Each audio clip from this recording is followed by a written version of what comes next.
Matulungan na pinto, umuntu arasho ndayikhanda selalela bona khobele baze baqede intulo le bagoduka.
Niyafisa aninando niyabulala inobona kepha anizuzi lutho niyaphikisana nilwe kodwa aninando ngokuba ningaceli niyacela anamukeliswa ngokuba nicela kabi ukuze nimchithe ezihlalukweni zenu nina zifiki nezifingikazi anazi yini ukuthi ukuthanda umhlaba kukumzonda uThixo ngakho yena uthanda ukuba alomhlobo womhlaba kuyisitha kuThixo.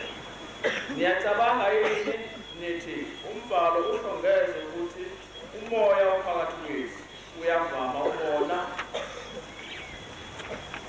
kodwa uyenezela umusa ngakho kusho ukuthi uThixo uyavukela abazindayo kepha unomusa kwabatholileyo. Ngifunda kambi incwadi egxekayo le ithi kuvelaphi konke lokhu enikwenzayo ukuxabana nokuhlekana nokuphikisana konke lokhu kuvela ezinkanukweni ezifisweni kuvela emoneni phela thina abantu abamnyama ngazi kahle belongokuzosana khona nabanye siyabantu abathanda kakhulu izikhundla ngalokho siyezivame ukuba zibangwe izikhundla lezi zibangwe-ke nawo siney'ndledlana zethu futhi angizazi kahle kodwa siney'ndledlana zethu zokuphephetha umuntu athi esemazi umuntu ukumphephethula agule. Lezo ndledlana zethu zimbi.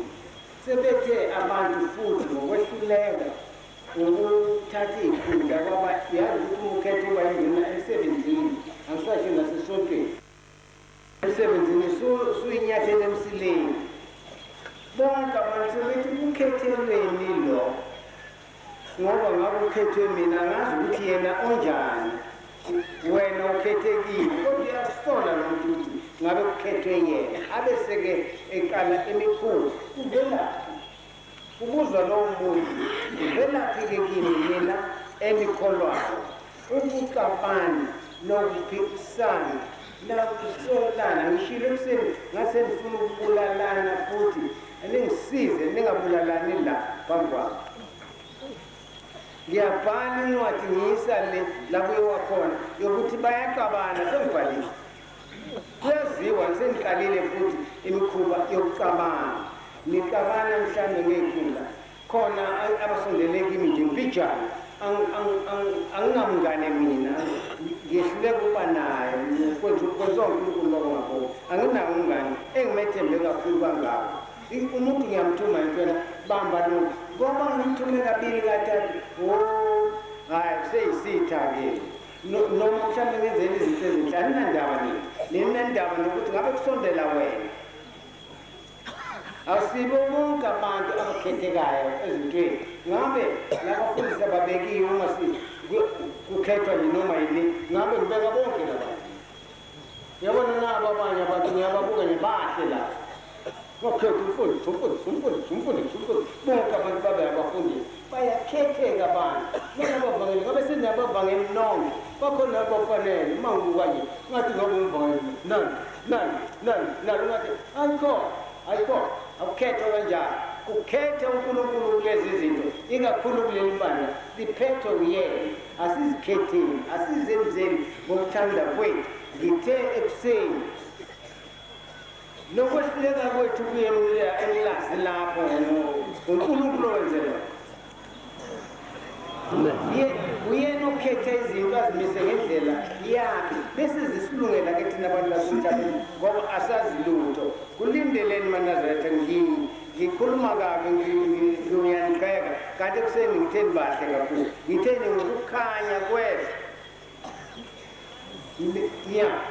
ngifundile la futhi verse 14 isahluko sesihlanu kuMateyu nina kusho njalo ubhala kanjani usho uKristu uJesu usho njalo uthi nina niwukukhanya kwethu. Isibani asokhelwa sibe sesifihle siyabekwa othini sikwazi ukukhanyisela bonke abantu. Nibekiwe nina othini nibekwe othini nibukwa yibo bonke abantu ngendlela eningayibuki. Lokhu kugxekwa kwenu lokhu kuhlala ukuthi awunina anibandla lokho nje kukhombisa ukuthi nisibani. Isibani-ke akufuneki sifiphaze-ke silosifiliza.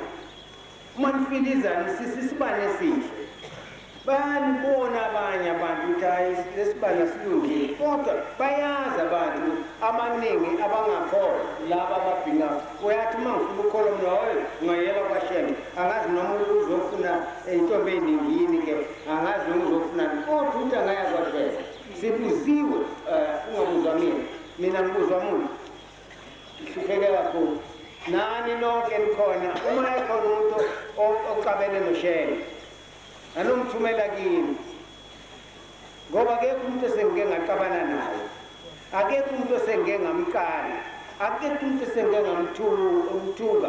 Niyazi senongifikile la phakathi kwenu angikaze ngisho ukuthi leli yabandla nabakhulumisa abantu bani angisho lutho. Yibandla likaNkulunkulu noma laseziyoni noma lasechechi noma laselutheni noma yiliphi yibandla likaNkulunkulu. SamaKristu sonke siphansi komuntu munye uJesu. Kuleli-ke ngilibeka endaweni enhle mina phela ngoba elami kodwa lifanele ngoba liyavumelana nezinto ezibhaliweyo eTestamenteni elidala nelisha funda ke verse 26 funda ke bazovulela ungamazi verse 26 uzozwathi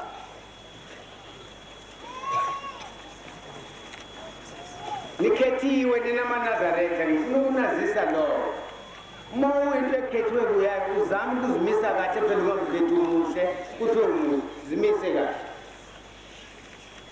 incwadi yabaLevi 20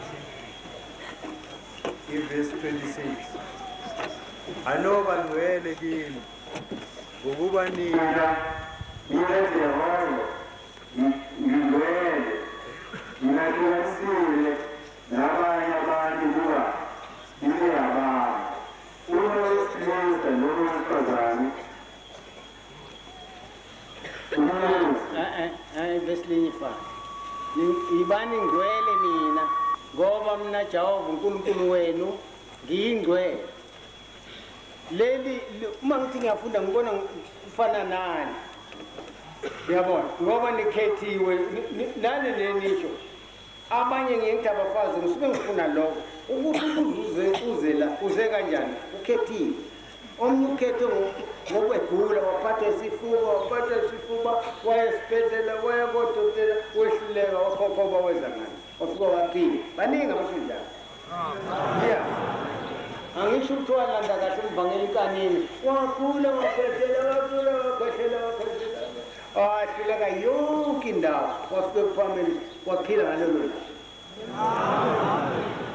baningi ababizwe kanjalo bakhethiwe phakathi kwabantu ngifuna wena uzofaka isifuba-ke ugule khona uzozivinile kushela uyahamba ukanini uyakudokotela eThekwini uyakhwela lapha sazi mkhosi esitimeleni uhleli abantu bayakhuluma phela siyokuphakameni wena mnumzane wami hayi mina ngiyeThekwini mina yini la ngiyagula kahle nje phethe isifuba ngiyeThekwini kudokotela